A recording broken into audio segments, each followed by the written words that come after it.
Je travaille à l'Université nationale de Colombie à Medellín sur les thèmes de l'habitat, du logement, des conflits autour de l'environnement et l'habitat et des zones de risque. Medellín est le centre d'une zone métropolitaine qui comprend 10 municipalités qui se trouvent dans la même vallée. Elle est fort le centre de la zone métropolitaine et justement maintenant, il y a un effort pour décentraliser un peu la région métropolitaine et créer 2 centres complémentaires, un au sud, un au nord. Medellín a 2,5 millions d'habitants environ et la zone métropolitaine en a 3,5 millions.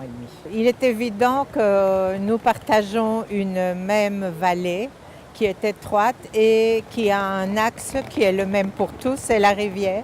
Et le long de la rivière, on a construit un métro qui unit déjà plusieurs des municipalités et a un système de transport complémentaire.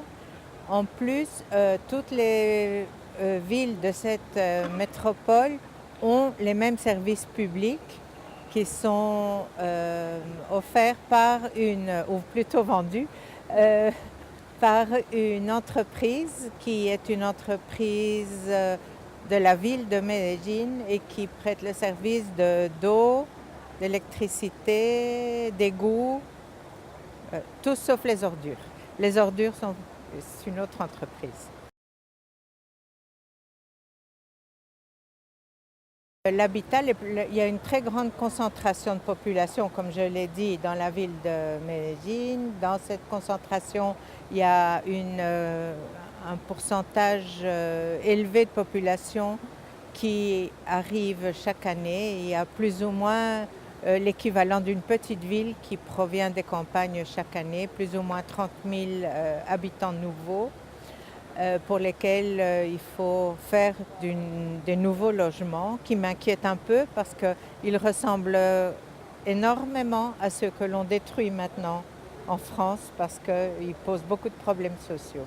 Quand on parle de logement social, en général, on parle de bâtiments qui ont été construits pour les secteurs populaires. Quand on parle chez nous d'habitat populaire, on a tendance à parler beaucoup plus de ce qui est construit par la population, indépendamment de toutes les structures.